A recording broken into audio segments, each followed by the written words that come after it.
Joe Colombo was a man who liked to do things differently. He was the only mobster who dared to protest against the FBI. You don't go to war with the United States government. Nobody goes to war with the United States government. They're too powerful. But Colombo did. His weapon of choice, mass protest. There's a conspiracy in this country against every Italian American. We've been saying this, we'll continue to say it, and it's only till it touches them. But in following this path, Colombo moved from crime into politics and the glare of publicity. On the way, he broke the cardinal rule of the Mafia. He was the one that chose publicity over silence. He was the one that chose cameras over staying in the shadows. Colombo became infatuated with fame and celebrity and completely forgot the way a mobster should live. This incensed the old mafioso. They didn't want that. And he was told, stop this. If you continue, you're going to pay a price. In the heart of Manhattan, in front of thousands of witnesses, Joe Colombo would face his day of reckoning.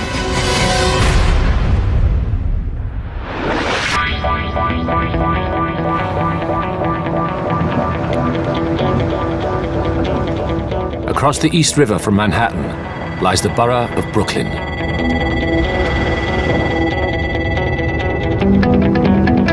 In 1962, this was Mafia country. The hunting ground of Joseph Colombo. The 40-year-old mobster lived and worked these streets. He was a capo, or captain, a mid-ranking mafioso in New York's Profaci crime family. One of the 5 crime families that dominated the city's criminal underworld.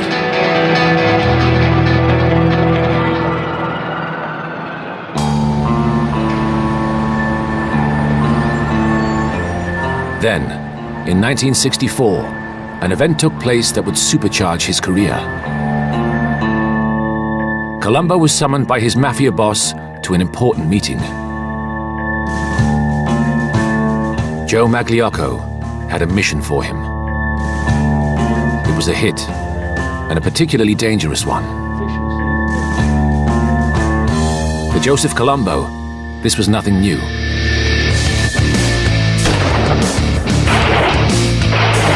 He had already killed people, about 11 murders to date. Rubbing people out was what capos did. You would never advance to capo without killing. If they tell you to kill somebody, you go out and kill somebody. And you don't resign except feet first. You would not even be considered for capo unless you've murdered somebody on orders from the boss. So until this moment, Colombo was nothing special within Mafia circles. Just one killer amongst many. There are plenty of people like that around. Typical kind of hoodlum, nothing outstanding about him that I know of. But that was about to change forever. The target this time was none other than Carlo Gambino. From a young hoodlum, he had become New York's biggest Mafia godfather. Gambino was generally regarded as the most powerful boss in the city. He was unquestionably the most fearsome mobster in town. Gambino had built his family into New York's toughest clan. He could take on 3 out of the 5 families at one time. That's how big his organization was. And he had some of the best killers that there were. If you killed Carlo Gambino, that was the kiss of death.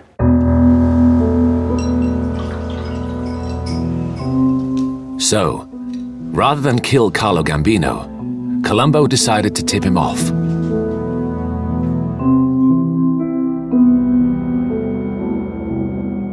He was now breaking one of the mob's most important rules.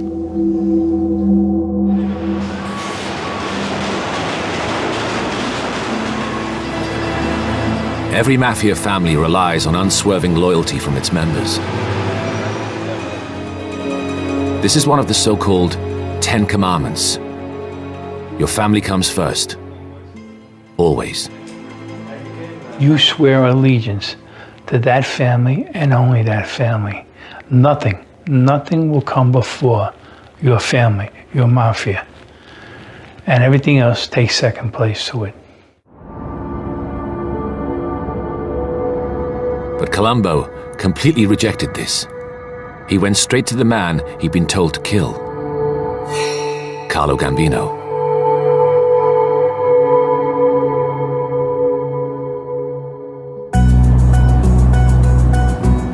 The move worked well. Gambino was grateful. First, he ordered Colombo's boss, Joe Magliocco, to retire. Then, as a reward for Colombo's bold move, he was given Magliocco's old job. He was promoted to head of a family, renamed in his honor. The Profaci family became the Colombo family in 1964.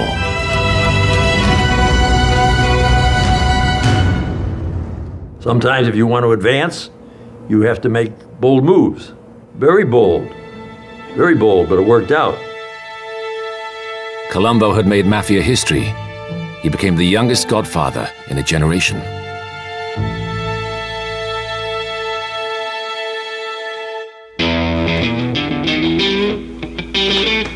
Thanks to Colombo's new position, there were now real benefits.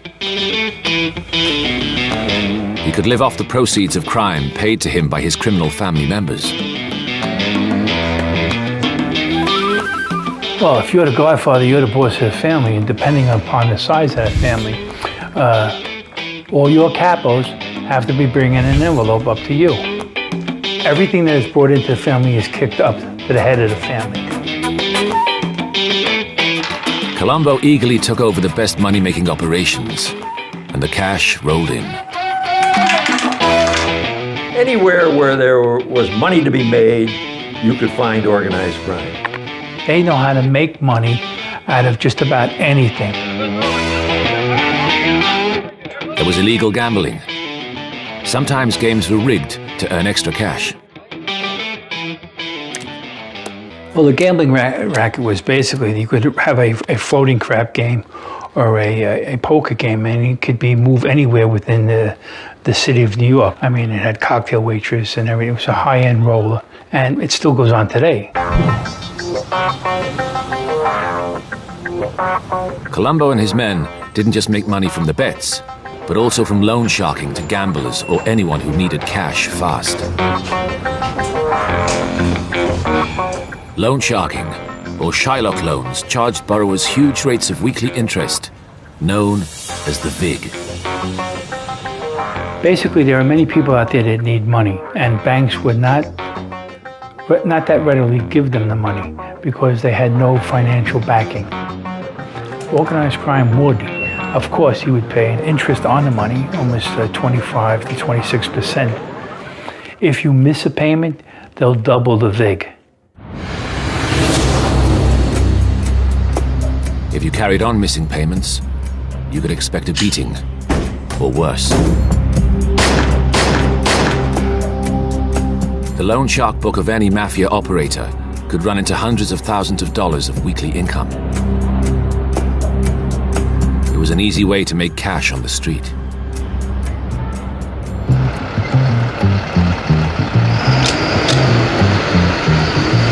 Colombo also made money from hijacking trucks and cargoes. The stolen goods were then sold on, known as fencing. Added to the mix was extortion, protection rackets, and infamous Mafia-run union scams. Unions controlled everything from construction to garbage. So the Mafia took over the unions. They plundered the pension funds and set up trade monopolies that benefited only them. As a result, Colombo was getting seriously rich. The only problem was, this wealth began to attract the attention of the police and the FBI.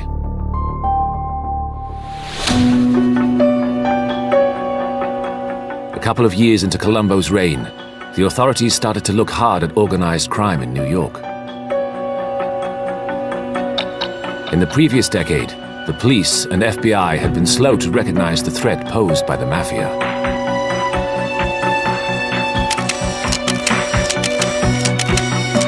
Now Colombo and the city's Mafia families were in their sights.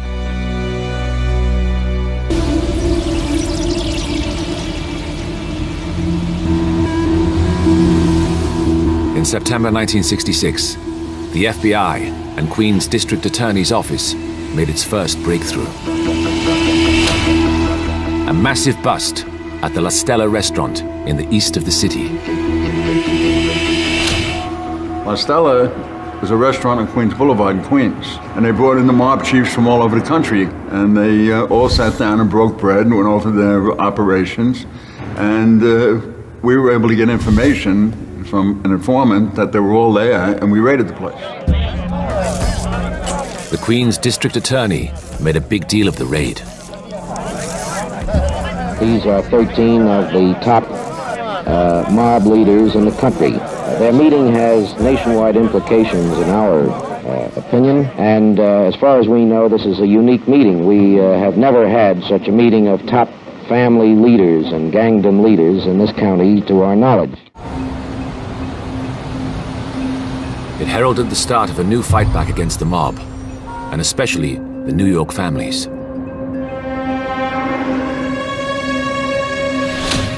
Colombo, as a family head, was now on the law enforcement radar.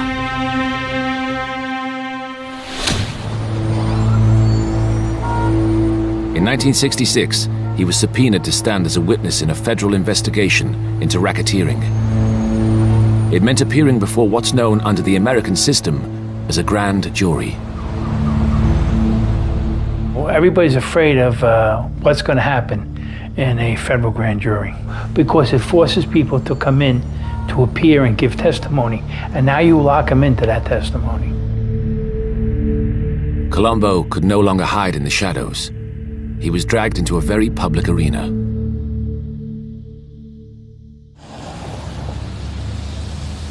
But when he came to court, he stuck to mob protocols and refused to testify, insisting he was just an honest businessman. One of the codes of the mob is don't make yourself a target.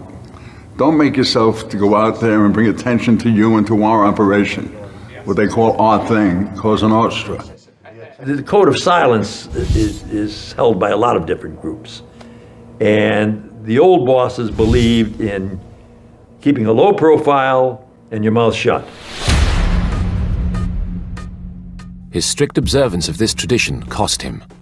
His punishment was 30 days in jail, an easy stretch. But for Joe Colombo, this was an epiphany. He realized what attracted the FBI and police to him was his wealth without any visible source of income. So he devised a perfect solution to deal with the new heat from the FBI.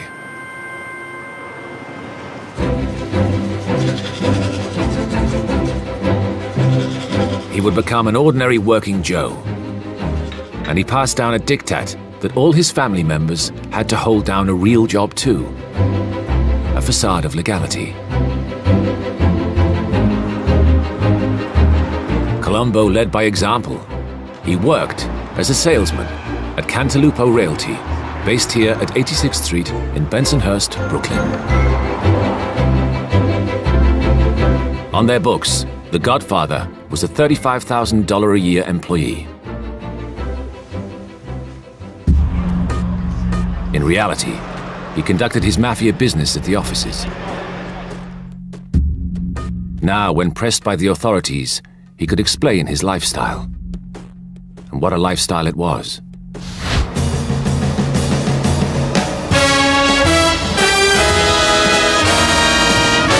The money flooded in from his numerous rackets. And Colombo was starting to get carried away with his status. He headed across town to party and enjoy the good life in Manhattan. He became increasingly flamboyant and extravagant. Bedecked in expensive jewelry and suits, Colombo cruised around the city in flashy Cadillacs. Joey liked to dress like the biggest actors. He liked to dress as good as Frank Sinatra. He liked to dress as good as Dean Martin. He didn't want to look like the schlep. He just didn't buy a suit off the rack. The suits were tailor-made, silk shirts. He had everything made. Everything was tailored. He was meticulous about his clothes. By now, other mobsters had learned this was not a good idea. Flashing the cash drew the attention of the authorities. Carlo Gambino, you'd never see him in a nightclub or a bar or checking out with women. He was just low-key. And the other Mafia clans were right to worry.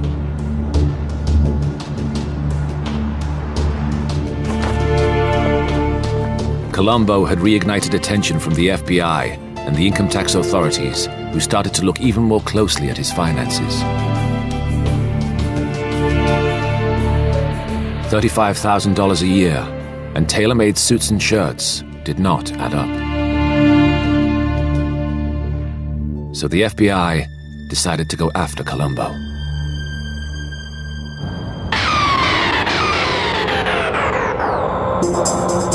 In 1970, his son, Joe Jr., was arrested for melting down silver coins to extract precious metals. Colombo viewed this as a trumped-up charge designed to get at him. It was the final straw. Now, he hit upon a radical solution to the FBI sniffing around his affairs: civil rights.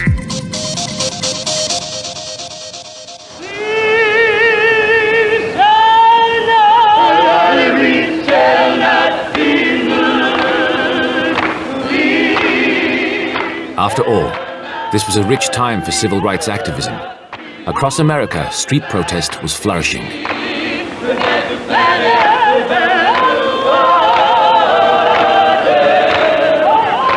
The African-American civil rights movement was changing the face of America and inspired many other minority groups into action.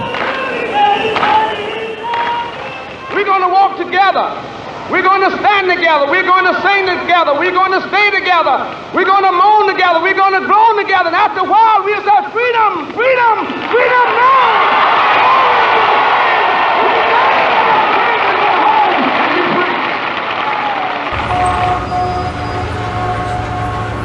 So Colombo got on the bandwagon. From a campaign office here at 7th Avenue, the former hitman prepared to step fully out of the shadows and into the glare of publicity and politics.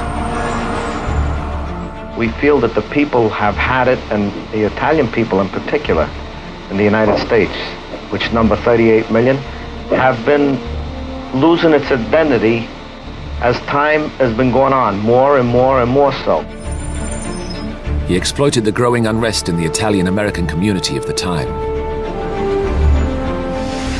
He claimed that Italians were being discriminated against. There was some truth in that. At that particular time, you found very few Italian names on Wall Street in law or banking firms. And a lot of Italian Americans were not involved in any kind of organized crime or any other kind of crime. So, Colombo would stand up for the rights of ordinary Italian Americans.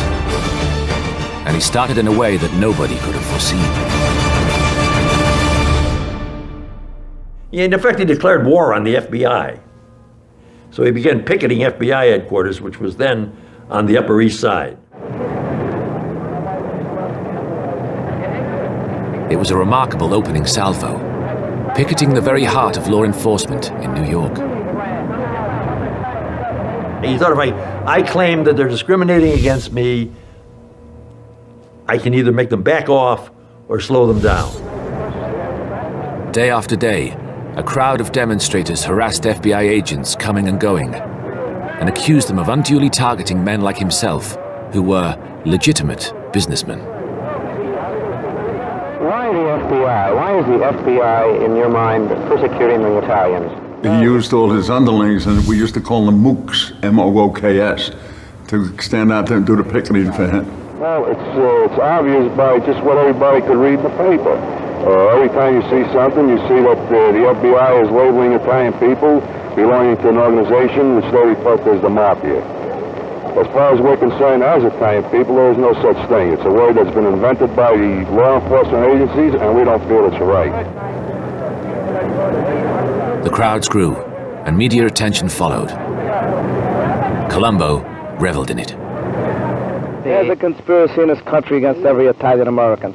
We've been saying this, we'll continue to say it, and it's only till it touches them. And who are they? Are they any better than you, I, or anybody else standing in this crowd? Litigation on them. This unspoken challenging of authority was unheard of in Mafia circles. It was in marked contrast to his silence at the grand jury years before. Mafia men, used to speaking in hushed tones of the Cosa Nostra, were unsettled. I've worked all my life, and if it isn't in a real... Why declare war on law enforcement? You're going to have enough trouble with them as it is. Why make it personal? The worry growing in the highest circles of the Mafia was law enforcement scrutiny would intensify because of Colombo's actions. But initially, for the FBI agents, it was a new, unsettling tactic. The tables had been turned. I know a lot of them were very furious with him. There were some collisions there on the picket lines where they almost came to blows. Now I'll go a little further. Many of the other minority groups are starting to feel this thing. And when they get through with us, they have to go on to the next body of people. And this is where the public should wake up, and this is where the public should start demanding some of these things be brought out to light. And why are they so frightened of an investigation? And why shouldn't there be an investigation on them? In 1970, Colombo shifted his protest movement up a gear. He created the Italian-American Civil Rights League. Everybody wanted to be attached to it. Everybody, including the politicians, radio commentators, actors, singers, everybody. And then people started to realize, hey, the Italians contributed a lot, and a lot they should be proud of. The League, with Colombo at the helm, had huge success almost instantly, recruiting some 50,000 paid-up members to its cause. Now you see nationality flags. Well, Joe Colombo started it. It was the Italian flag being placed on every Cadillac that was in Brooklyn, owned by an Italian, or a Lincoln owned by an Italian. Every car had an Italian flag on it. Everybody bought into it. And Colombo's League achieved some notable early victories. They took their campaign to the highest echelons of corporate America. Major brands like General Motors and Alka-Seltzer were targeted. Their ad campaigns were considered demeaning to Italian Americans. The League got them withdrawn. They also got a board game based on the Mafia pulled from Macy's department store.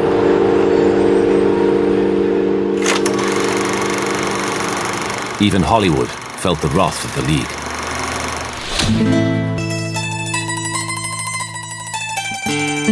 Producers of the Godfather movie started to have trouble filming in New York. Production was threatened by walkouts, obstructions, and delays. The League came to the rescue, offering to smooth the process if the producers agreed to remove all references to the Mafia or Cosa Nostra from the script.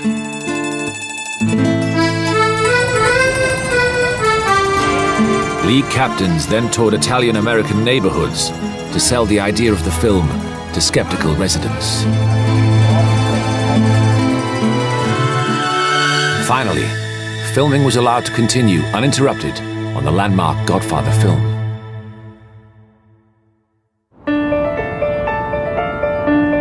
Colombo went further still. He even got the New York mayor, prosecutors, and FBI to stop referring to the term Mafia in its official documentation, as it was prejudicial. The city was listening to Joe Colombo, and the League was proving to be highly effective. In 1970, Colombo was ready for the League's showpiece.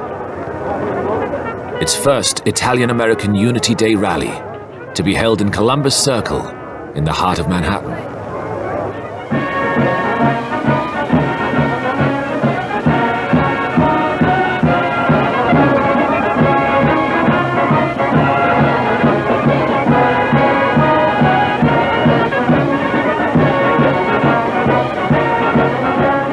Under the glare of news cameras, 50,000 people attended.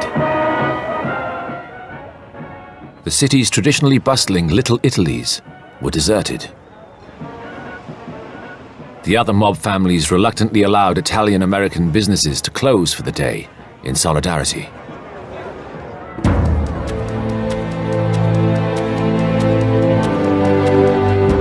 There was so much press, and the streets were just mobbed with people that were so proud of being Italian, and everybody wanted to get up on the dais to be standing next to Joe Colombo when he spoke of national pride and fellowship. My fellow Americans, Colombo held the stage and attacked the law enforcement community. It was a triumph for the Godfather turned activist.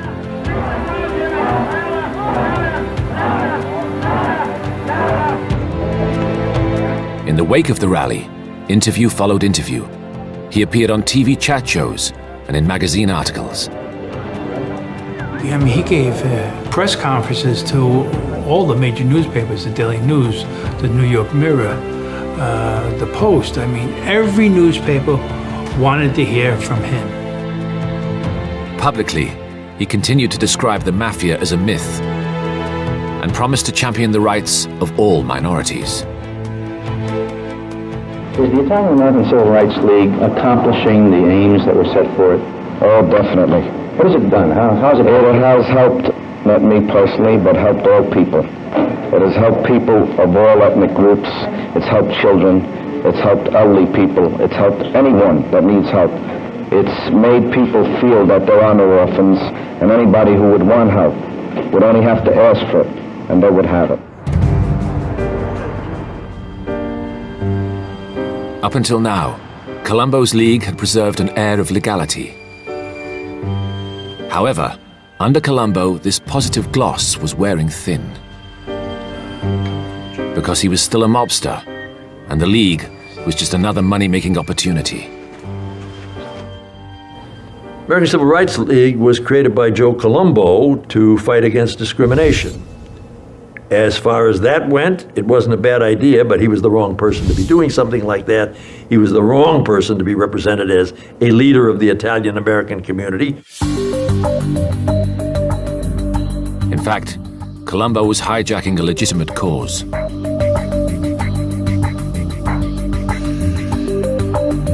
The League proved to be a money spinner. It was netting him plenty of funds that he could appropriate. Joe Colombo formed the Italian-American Civil Rights as a racket, as a scam to make money, period. And he used it for that purpose. He was shaking down store owners all over Italian neighborhoods, forcing them to put his sticker in a window. It was an Italian flag with a 1 on it, Italian-American Civil Rights League, and he actually was garnering receipts from that. A very wise state senator here, who was an Italian-American, said, Colombo, don't be fooled by Colombo. Colombo wasn't just breaking the law by skimming off a legitimate cause. He was creating jealousy and suspicion in the Mafia ranks and within his own family. His old mentor, Carlo Gambino, started to warn him. And he was told by Carlo, stop this. We don't want it. And no ands, ifs, or buts was taken. If you continue, you're going to pay a price. But Colombo was oblivious to any looming danger. He thought he was untouchable, on the crest of a wave, and a media darling. He wouldn't back down. 1971 was going to be his year. Colombo was an egotist. He figured he was bigger and better than the unit that he was working with, which was the Mafia. Then, there was more trouble. the FBI struck again. Angered by Colombo's actions through the Italian-American Civil Rights League, they issued subpoenas for various high-profile bosses. In December 1970, he was arrested, along with one of his men, Rocco Miraglia. When police searched their car, they found a briefcase stuffed full of incriminating documents detailing the various Colombo family rackets. But worse still, the names of other high-ranking mob men. Colombo was immediately called before a federal grand jury to explain himself. But then he did something utterly unforgivable.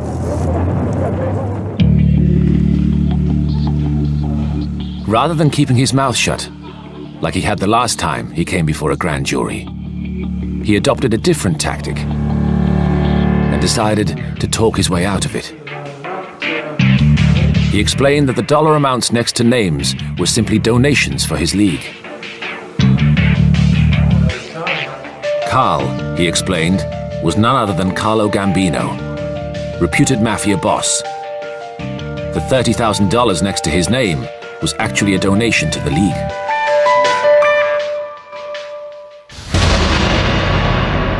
That was a bad move. You don't implicate the boss of bosses before a grand jury, especially when you're telling a lie. The repercussions were immediate.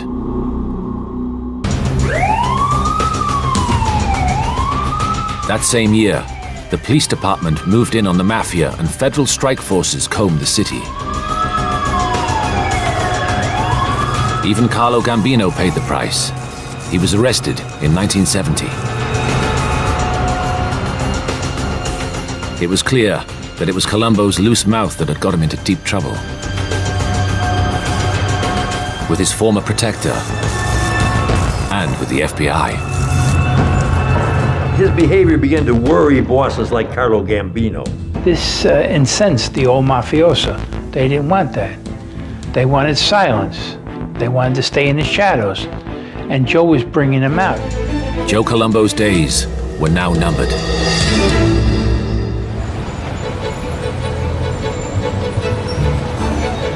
But despite the looming threat, Colombo planned to fight on with his tried and tested formula.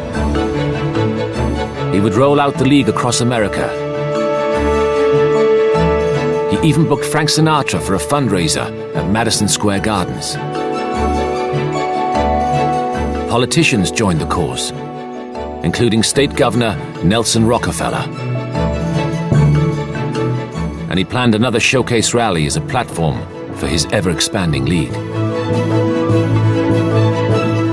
This rally would seal his status as a civil rights activist and keep the forces of law and order off his back.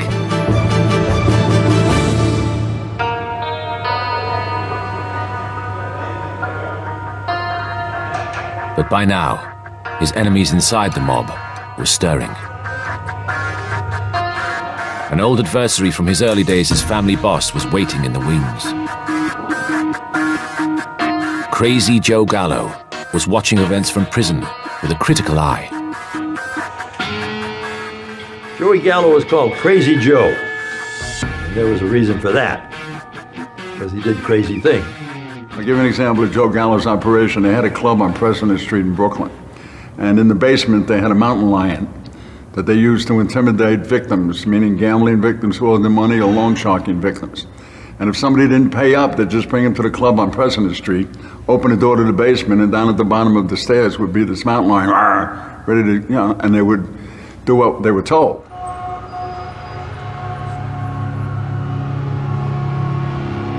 Colombo and Joe Gallo had formed.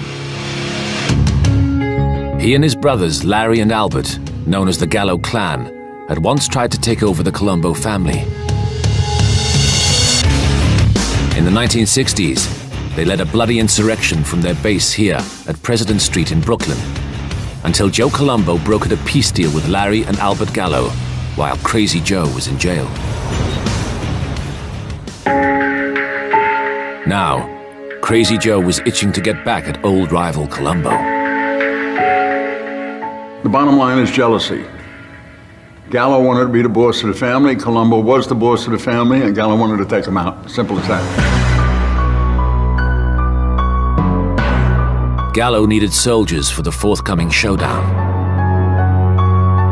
And he had a novel idea where to find them.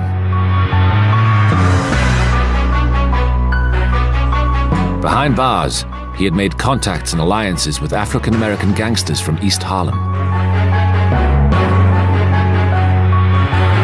This was something no one in the Mafia had ever attempted. The two groups were traditionally enemies. But Gallo was ahead of his time. He saw that if the two groups worked together, they could be stronger.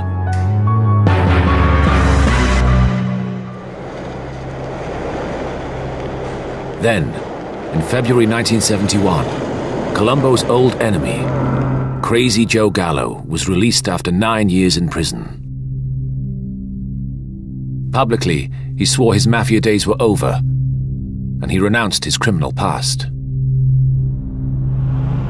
But privately, it was business as usual. He was back on the streets. In his eyes, the peace deal was null and void. As far as he was concerned, the war was never over, and he was preparing for a counterattack.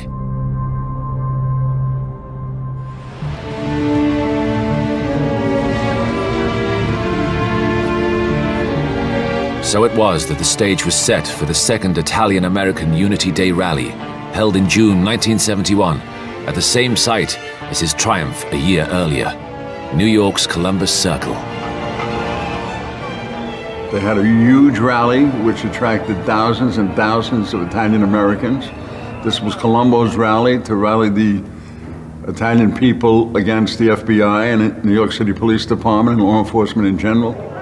Now, we were a distance away taking pictures and doing intelligence work, taking plate numbers and observing who was there. However, something had changed. The Mafia bosses had instructed Italian Americans to stay at work. The League was no longer tolerated. 40,000 fewer people turned out. Attendance was down then at the next Columbus Day rally. They passed the word that stores should not close and people should not attend.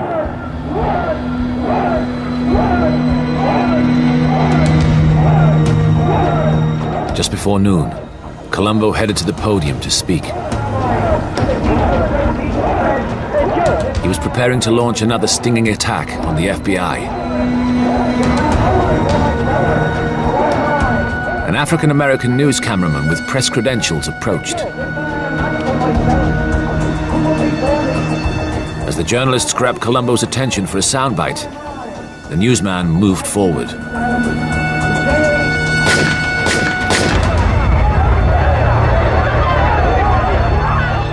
I was there the day that happened, and lo and behold, up comes this gunman and shoots Colombo in the head. Down he goes. Then something even more remarkable happened. And the man that shot him was dead before he hit the floor. So there was actually two killings arranged that day. One to have Joe shot, and one to have the shooter killed. Joe Colombo was immediately rushed to hospital, alive but comatose. Confusion reigned, and supporters were at a loss to explain what had happened.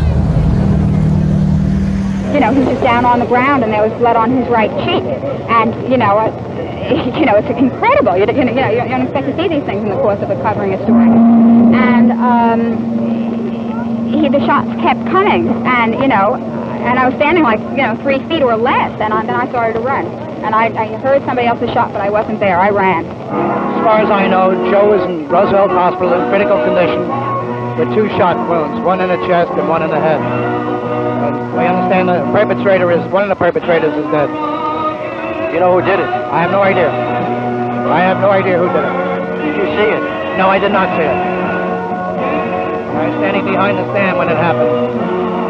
What's your reaction to this? Our reaction is, right now, is still a state of confusion as to what really transpired. I'm still trying to piece the information together myself. The hit on Colombo had been carried out by Jerome Johnson, an African-American from Harlem, but he was a very unlikely killer. He was a drifter and petty criminal with a penchant for stalking girls on a nearby university campus. He had no record as a hitman for the mob. It was a curious discrepancy for New York's chief of detectives, Albert Seidman. Unfortunately, we have not been able to rule out one possibility or the other. Mr. Johnson is still some sort of a mystery man to us. What puzzled the police was someone must have told Johnson to undertake the hit and trained him. The question was, who? The African-American link to Harlem pointed to Crazy Joe Gallo. More and more around town, you hear the gangland theory being pushed that Gallo didn't make a hit on Colombo.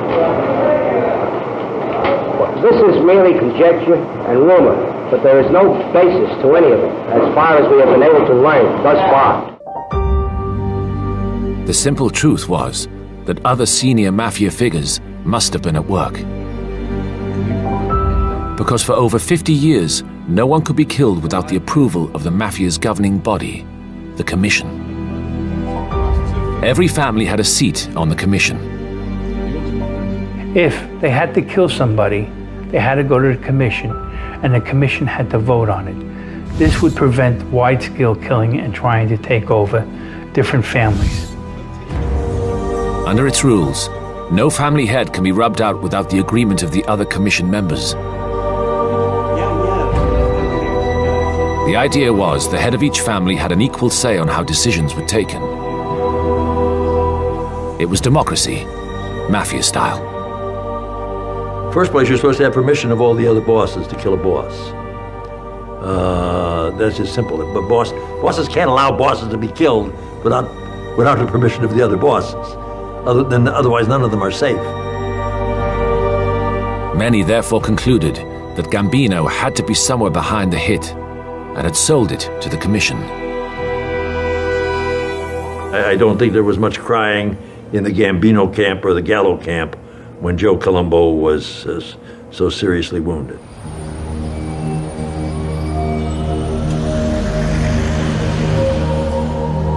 But as so often with the Mafia, the Columbus Circle shootings and attempt on Colombo's life went unsolved. There was nothing to pin on Gambino. We're saying that Johnson had some connections with the Colombo Gambino family, but we are not making a statement that that was his exclusive connection with organized crime.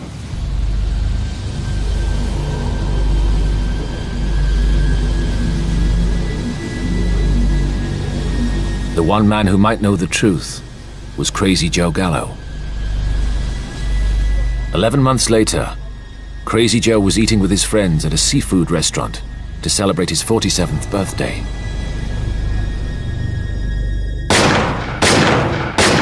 They were sitting at a rear table, this group of 6 people, when a man walked in from the back door, and he walked up to the side of the table, and he fired 3 shots. He hit Joe twice, and he hit his bodyguard, Pete the Greek, 1 time. For the FBI and police investigators, the only explanation had to be Colombo family members out for revenge. He was killed by elements of the Colombo family. It was ordered by a guy named Joseph Iacovelli, Joe Yack. He was he was the capo in the Colombo family who ordered the hit. But if Colombo's shooting was supposed to bring stability back to the Mafia, it actually signaled the slow demise of the Colombo crime family. Because, leaderless and at war, the family's fortunes turned irrevocably downwards. It began to tear itself apart in the decades that followed. The internal power struggles never ended. The Colombo family is now just a shadow of its former self. In 2011, a further 125 of its members were arrested. The family's power has collapsed. For now.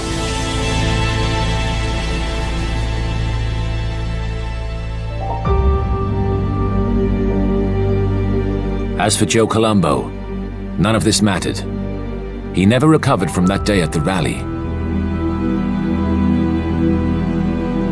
He remained in a vegetative state and died 8 years after being shot.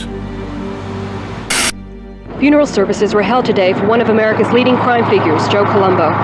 If you look at his record, he was only arrested for shooting crap when he was 18 years old. Every other indictment, every other accusation came after he became a civil rights leader.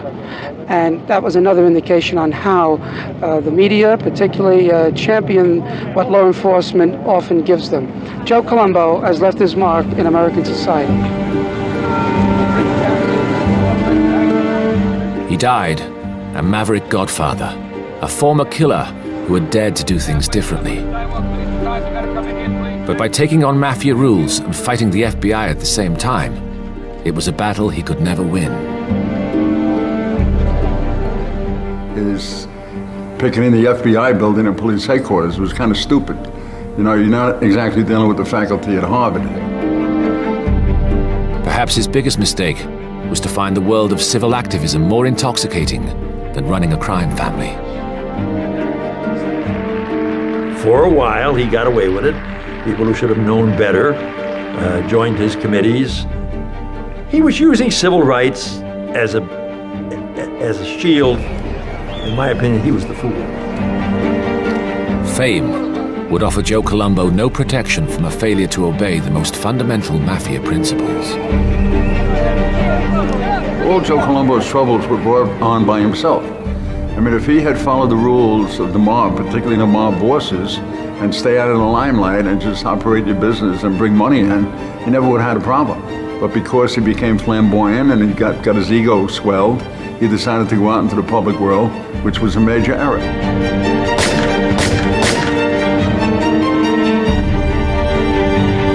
In any case, the high-profile civil rights league he founded virtually disappeared overnight.